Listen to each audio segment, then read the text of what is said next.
So welcome back to another video. और आपका frame खराब हो रहा ब्लॉगिंग वाला। हाँ, तो अगर आप भी आईफोन से वीडियो शूट करते हो पीछे का कैमरा यूज़ करके एंड व्लॉगिंग ज़्यादा करते हो, ये इशू आपको भी आता होगा कि फ्रेम इधर उधर आ रहा है, आपको समझ नहीं आ रहा है, इसका सोल्यूशन क्या है उसकी बात करते हैं। तो ये है नीवा ब्रांड की मैग्नेटिक सेल्फी स्क्रीन। अब ऑब्वियसली क्वेश्चन आता है इसका यूज़ क्या है। तो जैसे आप अभी देख सकते हो, मैंने अपने आईफोन के पीछे ये जो मॉनिटर है इसको अटैच किया हुआ है और अभी कैमरा में आपको जो भी दिख रहा है वो सेम चीज़ आपको मॉनिटर में भी दिख जाएगी। अब ये कैसे हो पा रहा है, क्या है, वो आगे पूरी फंक्शनैलिटी मैं आपको दिखाऊंगा। अब क्वेश्चन आता है किन लोगों के लिए है, कि आपको खरीदना चाहिए या नहीं, किन लोगों को खरीदना चाहिए, वो सब मैं इस वीडियो में क्लियरली बता दूंगा। सबसे पहले बात करते हैं ये है क्या। तो इस तरीके से ये नीवा बेसिक्स का बॉक्स आता है। मैंने अमेजोन से आई थिंक 5500 का परचेज किया था। तो ये थोड़ा सा हायर साइड पे है, तो अगर आप प्रोफेशनली ब्लॉगिंग या वीडियो शूट कर रहे हो तो ही इसको परचेज करने का प्लान करना। अब ये मैग्नेटिक सेल्फी मॉनिटर या स्क्रीन है। तो काम कैसे करता है ये देखो, इसको मैं हटा भी दूंगा ना तो आप एग्जैक्टली जो भी कैमरा में है सेम चीज़ आप इस तरीके से मॉनिटर में भी देख सकते हो।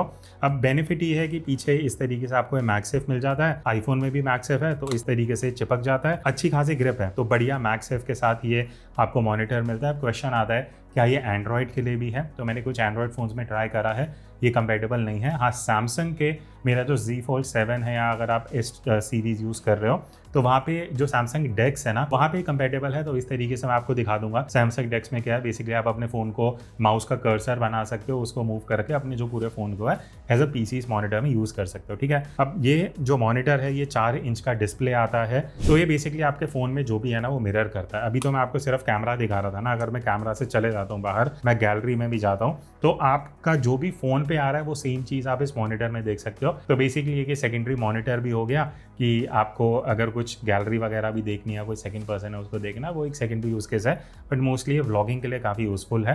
अब पहले बात कर लेते हैं अनबॉक्सिंग एक्सपीरियंस। बॉक्स के अंदर आपको क्या क्या मिलता है। तो सबसे पहले ऑब्वियसली ये मॉनिटर है, देन आपको एक ये केबल मिलती है। अब ये जो सेल्फी मॉनिटर है ये वायरलेस नहीं है, ये वायर्ड है, और इसका बेनिफिट भी है वो मैं आगे आपको बताऊंगा।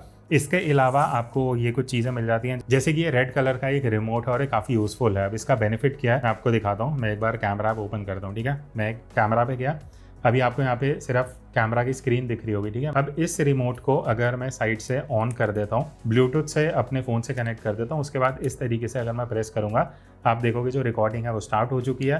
दोबारा प्रेस करूँगा जो रिकॉर्डिंग है वो बंद हो जाएगी। तो इसका बेनिफिट ये है कि अगर आप सोलो क्रिएटर हो, इस तरीके से मैंने आईफोन को रखा हुआ, मैं वीडियो शूट करना चाह रहा हूँ, बटन दबाए रिकॉर्डिंग ऑन, बटन दबाए रिकॉर्डिंग स्टॉप। तो ये वायरलेस रिमोट काफ़ी यूजफुल चीज़ है। उसके अलावा आपको एक ही मैग्नेटिक रिंग मिल जाती है। अब ये किस लिए है, आईफोन में तो मैगसेफ मिल जाता है, बट अगर आपके पास कोई जैसे सैमसंग फ़ोन हो गया, या आप इसको किसी मोबाइल कवर के साथ, अच्छा कवर वाली एक इंपॉर्टेंट चीज़ है, अगर आपके पास मोबाइल कवर है आईफोन का तो उसमें आप ये रिंग चिपका सकते हो ताकि ये जो मैगसेफ वाला है वो अटैच हो सके। बट अगर आपके पास मैगसेफ वाला कवर है, जैसे मेरे पास ये कवर है मैगसेफ के साथ आता है, तो इसमें डायरेक्टली ये जो मॉनिटर है ये मैगसेफ से चिपक जाता है, इसके लिए मुझे रिंग रिक्वायर्ड नहीं है। बाकी इसके अलावा 2 मैनुअल्स हैं, एक रिमोट की मैनुअल है और एक पूरे आपका ये जो मॉनिटर है इसके पूरे फंक्शंस एंड फीचर्स इसमें मेंशन्ड होते हैं। अब बात करते हैं इस मॉनिटर के फंक्शन एंड फीचर्स की। तो जैसे मैंने आपको बताया ये वायर्ड है ना, तो सबसे बड़ा बेनिफिट ये मिल जाता है कि लैग नहीं है। अब लैग से मेरा क्या मतलब है, आप ये देखो, अभी मैं हाथ ऐसे मूव कर रहा हूँ ना, तो आप स्क्रीन में भी देख सकते हो जैसे मेरा हाथ मूव हो रहा है, एग्जैक्टली कुछ भी बिना डिले के आप अपने डिस्प्ले पे प्रीव्यू देख सकते हो। और ये काफ़ी बड़ा बेनिफिट है बिकॉज जो वायरलेस मॉनिटर्स आते हैं ना उसमें लैग बहुत इंट्रोड्यूस होता है। प्लस रिकॉर्डिंग करते हुए मुझे कोई दिक्कत नहीं हुई, कोई हैंग नहीं होता, कुछ हीट नहीं होता, तो काफ़ी बढ़िया है उस हिसाब से। फीचर्स की अगर मैं बात करूं, सबसे पहली चीज़ यहाँ पे 3 USB टाइप स्लॉट्स हैं। क्या यूज़ है, सबसे पहले नीचे की तरफ होस्ट स्लॉट है, इसमें ऑब्वियसली आप अपने आईफोन से इस केबल को अटैच करके इसको पावर ऑन कर सकते हो। अब ये जो मॉनिटर है इसकी इंटरनल कुछ बैटरी नहीं है, बिना केबल लगाए आप इसको ऑन नहीं कर सकते। जब आप अपने आईफोन से केबल अटैच करोगे और फ़ोन को अनलॉक करोगे ना इस तरीके से, उसके बाद ही आपका ये जो मॉनिटर है ये अपने आप ऑन हो जाता है और आप जो डिस्प्ले है वो देख सकते हो। उसके बाद नीचे ही आपको एक सेकंड स्लॉट मिलता है। अब चार्जिंग का ऑब्वियसली क्वेश्चन आएगा कि अगर हम आईफोन में टाइप सी केबल लगा रहे हैं इस मॉनिटर के लिए तो फ़ोन को कैसे चार्ज करें। तो मॉनिटर में ही आपको एक ये स्लॉट मिल जाता है जिससे आप चार्ज कर सकते हो। तो बेसिकली आपका फ़ोन डायरेक्टली इसी से चार्ज हो जाएगा।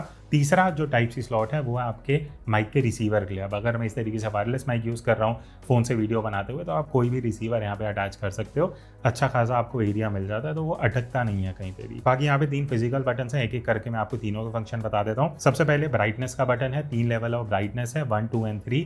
इंडोर शूट कर रहे हो तो ब्राइटनेस कम कर सकते हो, आउटडोर्स आ रहे हो तो बढ़ा सकते हो, डिपेंडिंग कि आपको पावर कितनी सेव करनी है, बिकॉज बैटरी जितनी ज़्यादा होगी वो फ़ोन से ही बैटरी को लेगा। दूसरा बटन है यहाँ पे आपको जूम इन जूम आउट का, तो 2 एस्पेक्ट रेशियो मिलते हैं, एक फुल व्यू और एक थोड़ा जूम्ड व्यू। इस तरीके से आप यहाँ डिफरेंस देख सकते हो।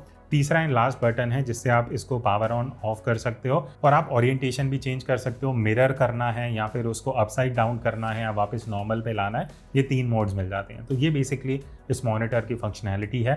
लास्ट में क्वेश्चन आता है किन लोगों को लेना चाहिए, किन को अवॉइड करना चाहिए। देखो, अगर आप जस्ट अभी ब्लॉगिंग में आए हो, ठीक है, और आपके पास एक स्पेसिफिक बजट है 5-10 हज़ार का, आपको कुछ इक्विपमेंट लेना है, इस मॉनिटर से पहले एक अच्छा माइक और एक अच्छी लाइट ले लेना। अगर आप आउटडोर ज़्यादा शूट करते हो तो ये मॉनिटर आपके लिए यूज़फुल हो सकता है, बिकॉज अकेले क्रिएटर हो ना, आपको खुद वीडियोज़ बनानी है।